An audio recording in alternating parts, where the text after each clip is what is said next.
Hello बच्चों, आज का हमारा टॉपिक है साइंस क्लास 10 की बुक से। और टॉपिक है हमारा बैलेंसिंग केमिकल इक्वेशन।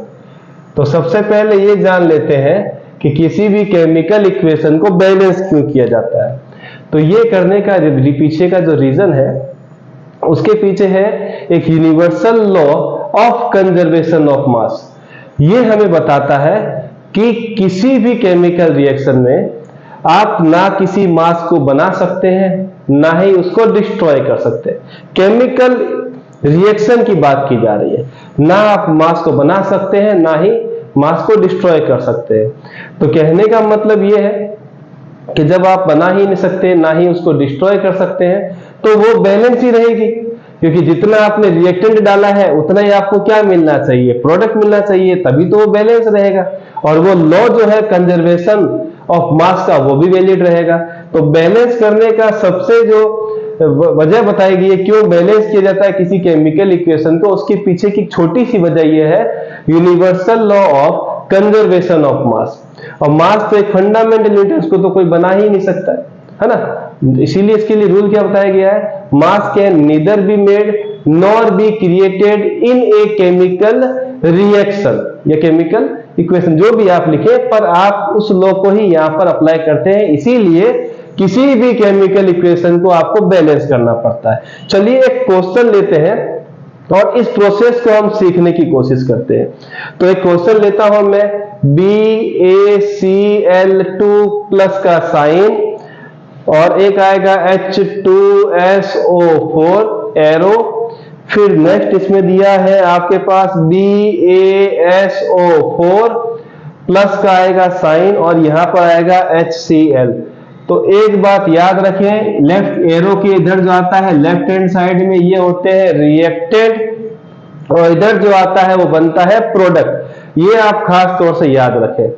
और अगर आपके पास इस तरफ अगर आप कुछ हीट का साइन लगा देते हैं तो वो रिएक्शन बन जाती है एंडोथर्मिक। और अगर इस तरफ कभी भी आप हीट का वैल्यू लिख देते, हीट बना देते हैं, तो यहां पर हीट निकलने वाली प्रोसेस इसीलिए आ जाती है एक्सोथर्मिक। इधर हीट है तो एंडोथर्मिक और इधर है तो एक्सोथर्मिक। एरो के ऊपर भी लिखे तो इधर ही कंसीडर होगा, जब तक एरो खत्म नहीं होता तब तक सारा का सारा इधर का ही मामला है। हमें इस मामले में कोई भी अपनी टांग नहीं अड़ानी है।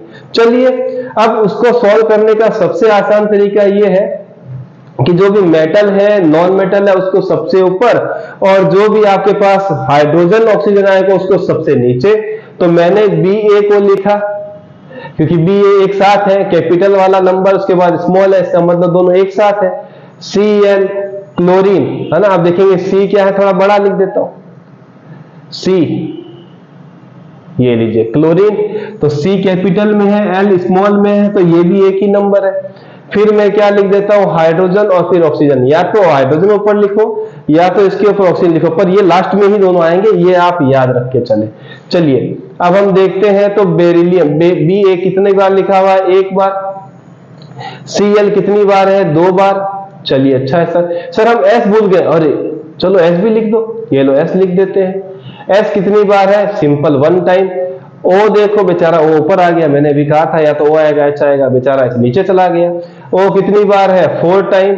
और H कितनी बार आया, 2 टाइम। चलिए अच्छा, फिर से जैसा सीक्वेंस है यहां भी 100% वही सीक्वेंस, ऐसा नहीं कि S गायब हो जाएगा, आएगा वही जो यहां पर है, तो वही सीक्वेंस वापस से लिख दीजिए फटाक से, ये लिख दिया। अब यहां पर Ba कितनी बार है, 1 टाइम। Cl कितनी बार है, एक ही बार है। S कितनी बार है, एक बार। O यहां पर 4 बार और H यहां पर 1 बार।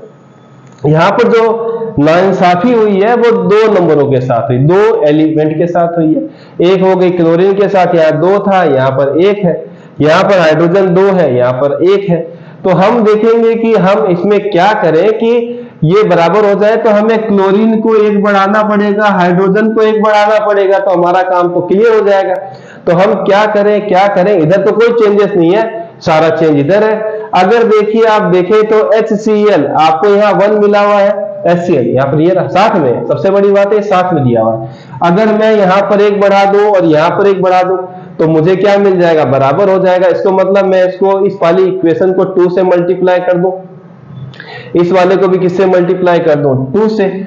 मुझे अगर HCl एक साथ दिख रहा है, ये दिख रहा है, तो अगर उसके आगे मैं 2 लगा दूं तो ये कितना बन जाएगा, 1 2 जा 2, 1 2 जा 2। तो आप देख रहे हैं ये भी 2 हो गया, ये भी 2 हो गया। इसका मतलब क्या हुआ, मुझे मल्टीप्लाई करना है 2 से। तो अब मैं आता हूं HCl के पास। तो गौर से देखना कि आपको जब भी किसी के साथ कोई ऐड करना है नंबर, तो उसके हरदम आगे लिखें। अब हम चेक कर सकते हैं कैसे किया ये। तो BA में तो यहां इस तरह तो कोई चेंजेस नहीं है। अब यहां देखते हैं क्या BA 1 रह गया, 100% 1 है। क्लोरीन आप देखेंगे तो कितना हो गया, Cl के साथ आगे कितना लगा है, 2। सल्फर देखेंगे तो 1 ही है। ऑक्सीजन देखेंगे तो कितना है, 4। हाइड्रोजन देखो इसका कितना है, 2, तो 2। तो हमारा ये बैलेंस हो गया है केमिकल इक्वेशन इजी वे में। हम एक क्वेश्चन थोड़ा और ले लेते हैं, ये लीजिए, शायद समझ में आएगा। नेक्स्ट क्वेश्चन की हम तैयारी करते हैं और मैं आपको वो क्वेश्चन दूंगा और आपको मैं करने के लिए भी दूंगा ताकि आप उसकी थोड़ी सी प्रैक्टिस करें फटाक से मेरे साथ। और ये क्वेश्चन है दूसरा नंबर,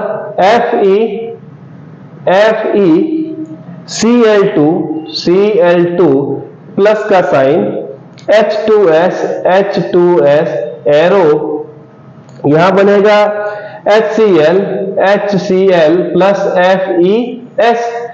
तो रूल तो वही है, फिर बनाओ Fe बनाओ, फिर आप Cl बनाओ, फिर S बनाओ, फिर H बनाओ, क्योंकि मैंने कहा था हाइड्रोजन या ऑक्सीजन लास्ट में लिखना है, लिख दिया। Fe 1 टाइम है, Cl 2 टाइम है, सल्फर 1 टाइम है, हाइड्रोजन 2 टाइम है। चलिए यहां पर आ जाते हैं, फिर से वही सीक्वेंस, क्योंकि मैंने कहा था कि जैसे यहां पर एलिमेंट आते हैं 100% वैसे इधर आएंगे, कोई भी मिसिंग आ ही नहीं सकता है। तो यहाँ Cl, यहाँ पर S और यहाँ पर H। Fe कितना बार है, एक बार। Cl कितनी बार है, एक बार। सल्फर कितनी है, एक बार। हाइड्रोजन कितनी है, एक बार। यहाँ पर फिर से आप गौर से देखेंगे तो क्या आ रहा है, फिर से पहले जैसा ही हो गया। यहाँ पर H 2 बार है, Cl 2 बार, तो मल्टीप्लाई बाय 2। तो हम चेक करते हैं क्या HCl एक साथ तो नहीं आ रहा है। इसका मतलब आप यहाँ पर क्या लगा देंगे, 2, और ये आपका बैलेंस हो जाएगा। चेक फिर से कर लेना जरूरी है क्योंकि यहाँ का आपने कुछ चेंजेस किए नहीं है, इसीलिए सीक्वेंस वैसे ही पड़ा है। सॉरी।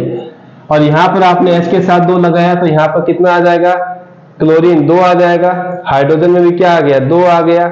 सल्फर में कोई चेंज नहीं था, Fe में कोई चेंज नहीं था। ये केमिकल इक्वेशन बैलेंस हो गई। अब हम लेते हैं नेक्स्ट वाला एक क्वेश्चन, इसको मिटा करके अगला क्वेश्चन आप भी करेंगे साथ साथ में, फिर से जैसे ये किया था तो ये वाला भी करेंगे। और ये क्वेश्चन मैं लिख देता हूं आपके लिए, ये रहा तीसरा नंबर क्वेश्चन, Fe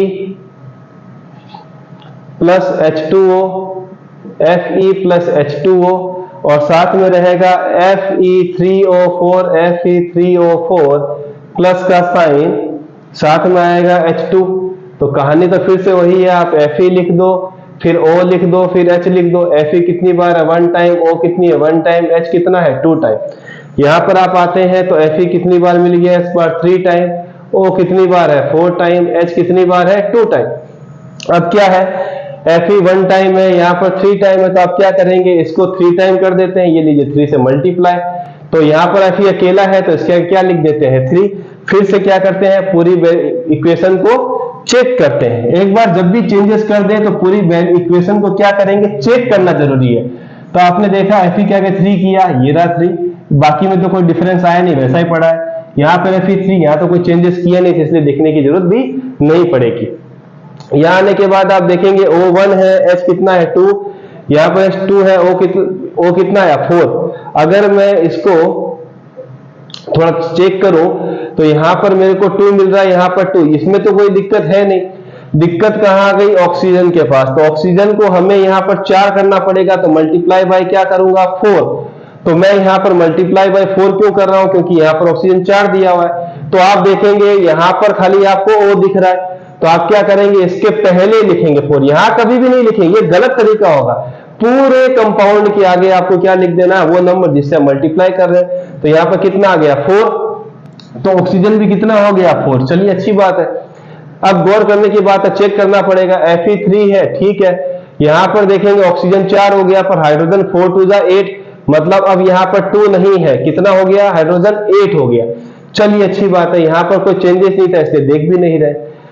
अब हाइड्रोजन यहाँ पर 8 होने का मतलब इधर भी हमें क्या करना है 8, तो इसे किससे मल्टीप्लाई करना पड़ेगा 4 से। तो यहाँ पर मैं क्या लिख देता हूँ 4, यहाँ भी कितना आ गया 8, तो यहाँ पर Fe3 था, यहाँ भी 3, ऑक्सीजन 4 4 8 और 8, ये हो गया आपका इक्वेशन बैलेंस।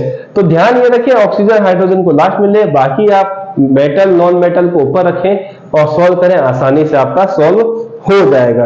एक और ले लेते हैं और उसके बाद एक दो क्वेश्चन प्रैक्टिस के लिए आपको घर पे दे दिए जाएंगे ताकि आप उसको सॉल्व करें और आपसे मुश्किल वाले और भी कोई क्वेश्चन आएंगे तो भी वो आसानी से आप सॉल्व कर देंगे। मुश्किल वाले तब आते हैं जब हमें कुछ आता ही ना हो, तो मुश्किल वाले, वरना ये भी मुश्किल होते हैं। अगर आप समझ रहे हैं तो ये सबसे आसान है। और कोई भी क्वेश्चन आ जाए जब आपके पास उसका ट्रिक पता हो तो वो आसानी से किए जा सकते हैं। एक चौथा क्वेश्चन लेते हैं, चौथा नंबर क्वेश्चन वो है NH3 प्लस का CuO एरो का sign, Cu plus N2 plus H2O, इसको बैलेंस करते हैं। तो आप देखते हैं यहाँ पर N लिखा हुआ है, यहाँ पर Cu लिखा हुआ है, यहाँ पर H है और O है।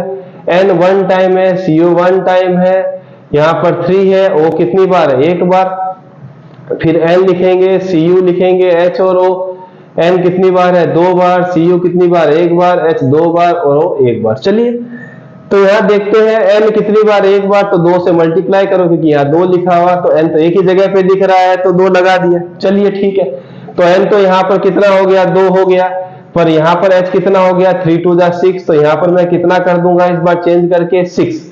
चलिए आपको ये टेबल दोबारा बनानी पड़ेगी ना, ऐसा नहीं कि आप यहीं पर, क्योंकि मैं तो मिटा सकता हूँ मार्कर, आप दोबारा टेबल बनाएंगे उसमें ये सब आपको चेंजेस करके दिखाना पड़ेगा ना दूसरी टेबल में।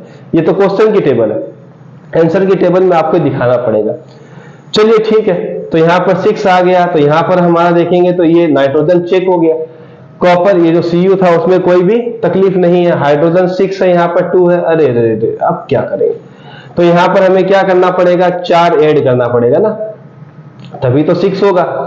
अब 4 ऐड करना है 6 करने के लिए, मतलब किससे मल्टीप्लाई करना पड़ेगा इसको 3 से।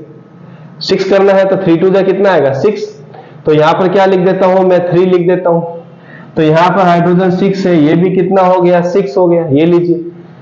चलिए तो अब फिर से चेक करना पड़ेगा, कॉपर में कोई चेंजेस नहीं है, नाइट्रोजन भी बेचारा अकेला बैठा, हाइड्रोजन 3 2 6 बनाया, ऑक्सीजन 3 हो गया, मतलब इसको इस बार मिटा करके यहाँ क्या लिखना पड़ेगा 3 लिखना पड़ेगा। चलिए ये भी काम हो गया। अब यहाँ पर 3 होने के बाद हम चेक क्या करेंगे, फिर से सारी डिटेल्स को देखने के बाद पता चला कि सब बैलेंस हो चुका है पर ऑक्सीजन पेंडिंग है, तो ऑक्सीजन को किससे मल्टीप्लाई करना पड़ेगा 3 से, 1 3 जा 3, यहाँ पर कितना आ जाएगा 3, तो यहाँ पर मैं क्या लिख देता हूँ क्योंकि ऑक्सीजन तो एक ही जगह पे है कॉपर के साथ, तो यहाँ लिखा। तो लिखने के बाद अब फिर से चेक करना पड़ेगा, नाइट्रोजन 2 है ओके, हाइड्रोजन 3 2 जा 6 गुड, यहाँ पर ऑक्सीजन 3 है ठीक है, कॉपर 3 है, तो यहाँ पर ये चेंज करके 3 लिखना पड़ेगा। लिखने के बाद इधर भी देखो यहाँ 1 आ रहा है तो यहाँ पर हटाना पड़ेगा, 3 करना पड़ेगा, 3 के लिए यहाँ पर 3 लिखना पड़ेगा। अब चेक कर सकते हैं, नाइट्रोजन 2 है, H कितना हो गया 6 बार, Cu कितने बार है 3 बार, ऑक्सीजन कितनी बार है 3 बार, कॉपर यहाँ पर Cu कितनी बार 3 बार, यहाँ पर N2 2 बार, N कितनी बार 2 बार, हाइड्रोजन 3 2 जा 6 और ऑक्सीजन 3 बार। तो इस तरीके से आप इजी वे में किसी भी केमिकल इक्वेशन को बैलेंस कर सकते हैं, और आप इस क्वेश्चंस की और भी प्रैक्टिस करते रहिएगा ताकि आसानी से और भी जो क्वेश्चंस आपको मिलेंगे आगे आने वाले समय में उसको भी कर सके। प्रैक्टिस करते रहिए, मिलते हैं नेक्स्ट वीडियो में।